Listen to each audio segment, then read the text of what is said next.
Hello, my name is Natalie and I am an RN in IBCLC, and today I'm here with Melissa and Lavi, and we're going to be talking about breastfeeding with a breast abscess. So a breast abscess while breastfeeding is actually pretty rare. It's estimated that about less than 10% of lactating women will experience one, but unfortunately, Melissa was one of those people that did experience.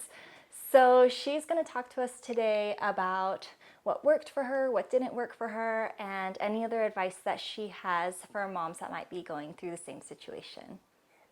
First of all, I do want to talk about what the difference between a breast abscess and mastitis is. So mastitis is more an inflammatory or sometimes bacterial process that can cause inflammation, which impedes the flow of breast milk. Whereas an abscess is actually a collection of pus that becomes encapsulated. So because of that, the pus has no way of getting out of the breast. Like with mastitis, you can actually get the milk to flow again. With an abscess, you can't get the milk to flow again, and it does need some surgical intervention. Abscesses can form from improper treatment, delayed treatment, or no treatment of mastitis. So it's really important when you do get diagnosed with mastitis, if you're not feeling a significant improvement within 24 hours, you really need to let your provider know. Of course, you're not going to be 100% better in 24 hours with mastitis. So Melissa, what were the big red flags, or what made you realize something's not right? I think I need to get some help. Yeah, so none of the natural conservative measures I was taking at home were improving my condition. I started antibiotics and I still continue to have a low-grade fever, and I had pus actually coming off the top of my breast, and tissue was passing out of my nipple and not milk. That's never a good sign. So Melissa, when you were diagnosed with an abscess, how was it diagnosed and what was the treatment options that they gave you? So it was really quick, actually. I had the ultrasound where they diagnosed the abscess, and from there they said because of the size of it, I had to go straight into surgery. So that night they actually operated, I went under anesthesia, and that's how they drained the abscess. Okay. And so most abscesses are diagnosed via ultrasound. That's the standard way that they can tell if it's an abscess or not. Depending on the size of the abscess, sometimes they can do a needle or catheter drainage, and that can be done on an outpatient basis if the abscess is small enough and caught early. But Melissa, how big was yours when it was diagnosed? It was 8 centimeters. 8 centimeters. Huge. So think about when your cervix opens, it's 10 centimeters for the baby's head to come through, and she had an 8 centimeter abscess in her breast. So unfortunately, the needle aspiration or the catheter, it wasn't an option for you because it was just too large. Yeah. So they did surgery that night. And then what happened afterwards? Was it left open, or what was the care that you had to do afterwards? Yeah, so the care that you have to do, that I had to do afterwards, was basically it's like an open wound, and they pack it, and you have to unpack it each day, clean it with saline and a few other solutions, and then repack it, and that's so that the abscess can heal by closing from the inside out. And so yeah, I just required packing and unpacking and cleaning it every day for, I would say, like about a month. Okay. And how long did it take for it to fully close? It took a while, right? It took just over a month. Over a month. Yeah. Okay. And during that time, did you have any milk leaking into the open wound? Yeah, so I had milk coming out of the wound and actually out of my nipple as well. Okay. And it's really awesome. We definitely recommend maintaining lactation when you go through breast abscess if possible, because if you were to try to just wean that side right away, you have a whole lot of other inflammatory processes that are happening at the same time.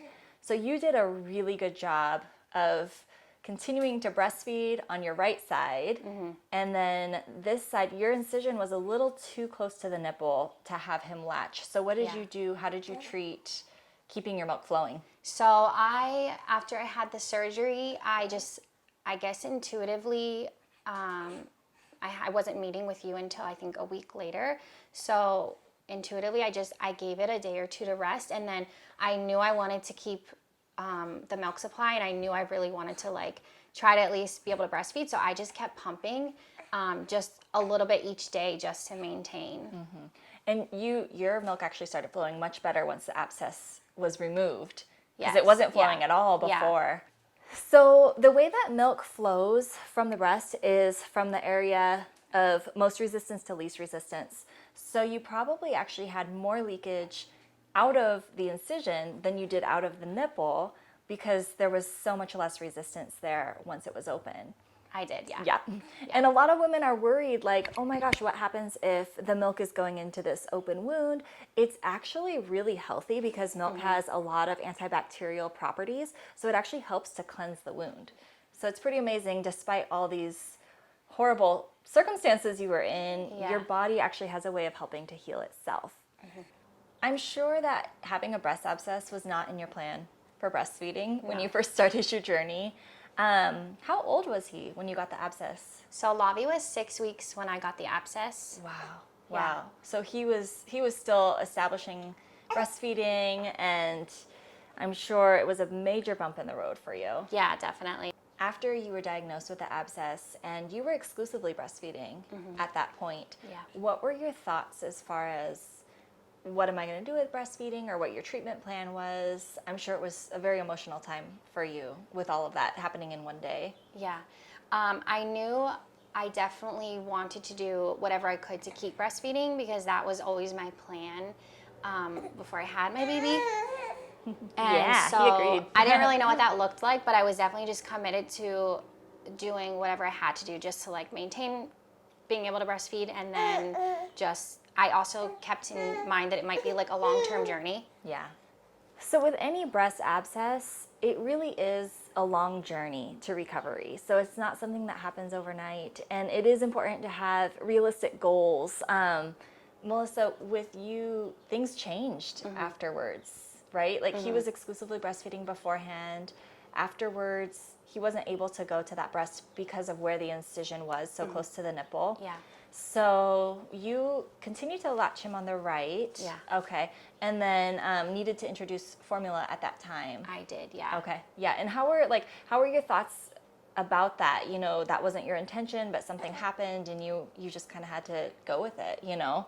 Yeah, that was really hard. I think there's just a lot attached to formula, a lot of like negative connotations, and so it was a lot to get past. But yeah, I just kind of had to think about what was the best in the moment, and I think I knew also like keeping the stress low for myself and my baby was a priority, because that would be what would allow me to heal. And yeah, I just kind of kept in mind that like breastfeeding is a 2-year journey, and so like take it slow, and just if I have to do formula for a little bit, then that's what I have to do, and I can make that long-term goal still. Yeah. Yeah. You did amazing through all of this. And Lavi, he also went through this journey. You know, he went from exclusive breastfeeding to you being in the hospital, not even being with you. He got his first bottle then. Yeah. So fortunately, he was able to take the bottle, because it would have been a whole nother stressor if he wouldn't have taken it. Yeah, thankfully he'll eat pretty much anything I learned, and he loves the bottle, thankfully. So yeah, he was really resilient, and that really helped. Well, and I think having that mindset, you know, of I'm going to get through this, I'm not going to put all this pressure on myself, really helped you heal fast Definitely. too. You got it? Yeah. So you ended up pumping your left breast for how long until you had to stop pumping and he started latching that side again? Yeah, so I pumped for a month, every, I would say like 3 to 4 hours, just to maintain a supply. And then once my wound healed up after a month is when I attempted to see if he would latch, and he actually didn't latch because it had been so long, I think. Yeah. And so I kept pumping for another few weeks, actually. Okay. Yeah. And then you did get him to latch. I did, yeah. Yeah. I don't remember exactly when that was, but he just slowly started to, I tried different positions and kind of tried to like make it fun, and he just little by little started to actually latch. Yeah, and now he's a pro. Yeah, now I'm fully pump free on that breast. And that's amazing. Yeah. Yeah, nobody wants to have to pump. Yeah. If it's a choice, you do it. But if you're having to pump, it's a labor of love, Yeah, for sure. definitely. After going through this experience that has taken you months to recover from, what would you say is the best advice or things that you would say to a mom who might be in the same situation as you? Yeah, I think my number one would be trust your intuition. If you feel like there's something more wrong, go to a lactation consultant. They really do have the best information, and they really can give you the best help, and they can also direct you to the right people for your situation.